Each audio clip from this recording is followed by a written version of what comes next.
Idol, baka mamaya hindi na po healthy ang inyong atay, Idol. Ano nga ba yung mga senyales na maaari po nating malaman ng ating atay ay hindi na po healthy at maaari na po itong nababalutan ng sobrang daming taba? Kaya po tayo ay nakakaramdam ng mga ganitong sintomas. Ikaw po ba ay nakakaramdam po ng pananakit dito sa inyong right upper quadrant? Ibig sabihin, sa inyong kanan, sa inyong itaas ng inyong tiyan? Kayo po ba ay nakakaramdam ng shooting pain, sharp pain, o kaya naman po ay parang throbbing pain, bigla-bigla na lang pong susulpot ang ating pong pain, ang pananakit po dito sa side po na to. Yan po ba ay napapadalas na? At ikaw po ba ay pakiramdam mo ay hindi ka po nagugutom at wala ka pong ganang kumain?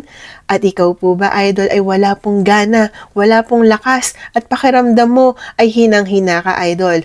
Baka mamaya ay meron ka na pong fatty liver disease o kaya naman po nababalutan na po ng taba ang inyong liver, maaari pong maging worse at maaari pong humantong sa cirrhosis, Idol. Meron po tayong dalawang types niyan, Idol. Alcoholic fatty liver disease at non-alcoholic fatty liver disease. Ang pinagkaiba, yung isa po ay umiinom ka ng alak, kaya po nababalutan ka po ng taba sa inyong liver. At yung isa naman po, maaaring sa pagkain o kaya naman sa inyong sedentary lifestyle, kaya po tayo nagkakaroon ng non-alcoholic fatty liver disease na wala pong alak, Idol.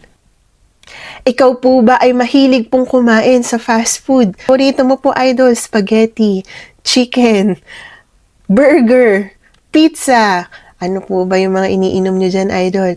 Ikaw din po ba ay mahilig pong uminom ng mga soft drinks? Yung mga matatamis pong inumin? At ikaw ba, Idol, ay mahilig po sa mga matatabang pagkain, matatabang karne, sangyupsalan, Idol? At alam nyo po ba kapag kayo ay sumusobra na sa pag-inom ng mga vitamins, dahil yung ating pong iniinom na vitamins na i-store po yan sa ating liver, sa ating fats. Kapag sumusobra na po yan, Idol, ay maaari din po ma-overdose ang ating fatty liver. At ikaw po ba, Idol, ay sobra-sobra na ang pag-inom ng inyong mga pain reliever?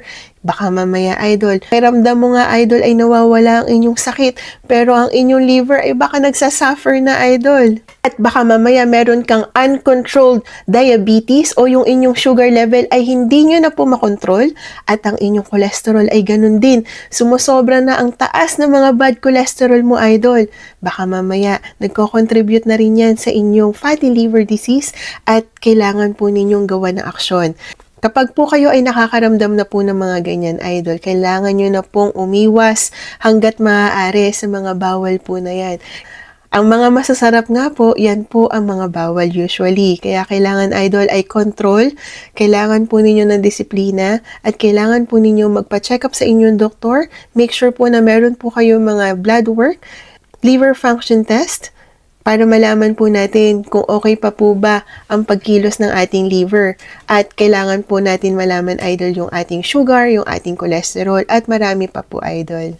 Hindi naman po agad-agad bibigyan po kayo ng gamot para po sa mga may fatty liver. Ang sasuggest po ng doktor ay lifestyle po muna natin, yung sedentary lifestyle, ibig sabihin, yung hindi po masyadong active na ating lifestyle. Kailangan, Idol, mag-exercise po tayo, walking, kahit 30 minutes a day lang. At saka kailangan, Idol, kumain po tayo ng prutas, ng gulay, para po masuportahan natin ang ating liver. Napakalaki po ng kino-contribute ng role ng ating liver dahil ito po ang nagko-convert ng ating pong mga kinakain para po makakuha tayo ng sugar para po sa ating energy, ng ating fats para po sa ating energy, at sa lahat-lahat pa po, Idol. Kapag hindi na po nakakapag-function ng ating liver at naaabuso na po natin at sumusobra na po tayo at hindi natin napapangalagaan mabuti, nag-i-slow down din po ang processing ng kailangan po natin makuha sa ating liver, katulad po ng ating energy. Yan po ang ating pinaka-main na kinukuhanan ng ating energy. Yun lamang po, Idol, pangalagaan po natin ng ating liver. Umiwas po tayo sa pag-inom ng alak at kumain po tayo ng healthy.